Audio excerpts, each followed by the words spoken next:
Hello friends, ఎలా ఉన్నారు? అందరూ బాగున్నారని అనుకుంటున్నాను. ఈరోజు మనం ఉప్మా కొత్త రకంగా ఎలా చేసుకోవాలో చూద్దాము.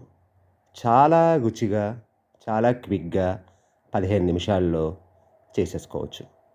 నేను ఇంతకుముందు చెప్పినట్టు మనం విదేశాల్లో ఉండాల్సొచ్చినప్పుడు ఈ రకమైన వంటలు చేసుకొని తింటే చాలా చాలా సాటిస్ఫైడ్‌గా ఉంటుంది. సో, ఈ డిష్ సాంబార్ ఉప్మా. నార్మల్‌గా మనం ఉప్మా, సాంబార్ విడివిడిగా తింటాము. కానీ కలిపి చేసుకుంటే ఏమవుతుందంటే, ఉప్మా ఆ సాంబార్‌ని పీల్చుకొని జ్యూసీగా, టేస్టీగా చాలా బావుంటుంది. ఇప్పుడు ఇది చేయటానికి కావాల్సిన ఐటెమ్స్ ఏమిటో చూసేద్దాం.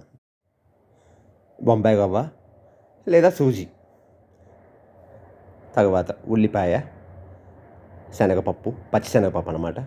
జీడిపప్పు ఉంటే తీసుకోండి, లేతే లేదు. ఒక చిన్న టీ స్పూన్ ఆవాలు, మిరపకాయ. ఈ మిరపకాయలు కొంచెం పొడుగ్గా ఉంది. ఇది కూడా మిరపకాయ. వేరే దేశాల్లో ఇలా ఉంటుంది. తర్వాత కొంచెం సాంబార్ పౌడర్ తీసుకోండి.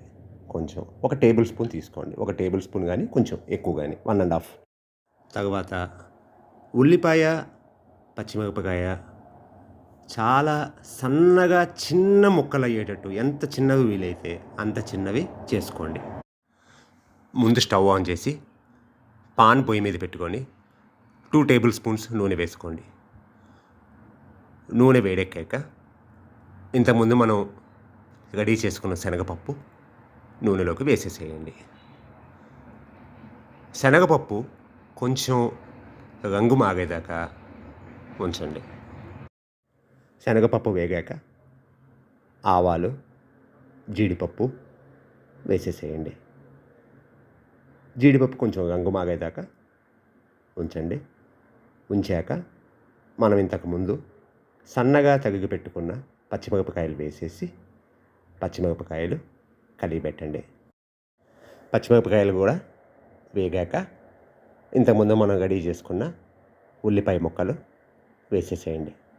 వేసేసి మళ్ళీ కలిగిపెట్టండి. ఉల్లిపాయలు గోల్డెన్ కలర్ వచ్చేదాకా అలా కలిపెడుతూ ఉండండి. తర్వాత 1కి 4 నీళ్లు పోయండి. అంటే గ్లాసు ఉప్మా తీసుకుంటే 2 గ్లాసులు నీళ్లు పోయాలి. ఎందుకంటే ఇది సాంబార్ ఉప్మా కాబట్టి కొంచెం నీళ్ళగా ఉండాలి. అది కాక బొంబాయి రవ్వ నీళ్లు ఎక్కువ పీల్చుకుంటుంది. అందుకని 1కి 4 నీళ్లు పోసి తగినంత ఉప్పు, పసుపు, ఇంతకుముందు ఉంచుకున్న సాంబార్ పొడి 3 వేసేసి మిశ్రమాన్ని బాగా కలియబెట్టండి. నీళ్ళు బాగా తగిలాక, అంటే చూడండి ఎలా బబుల్స్ వస్తున్నాయో.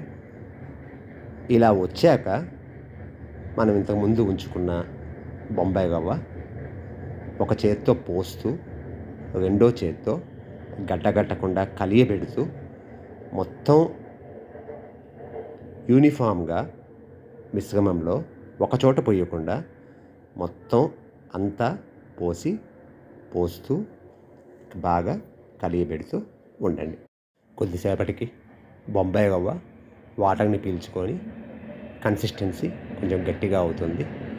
మరీ గట్టిగా అయ్యేదాకా ఉంచకుండా నేను చూపించినట్టు కన్సిస్టెన్సీ ఆ రకంగా రాగానే స్టవ్ ఆఫ్ చేసేసేయండి. ఇది సాంబార్ ఉప్మా కాబట్టి కొంచెం ఫ్లూయిడ్గా ఉంటేనే బాగుంటుంది.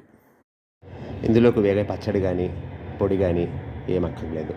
డైరెక్ట్గా అలా తినేసేసేయచ్చు. మా వీడియో మీకు నచ్చిందని అనుకుంటున్నాను.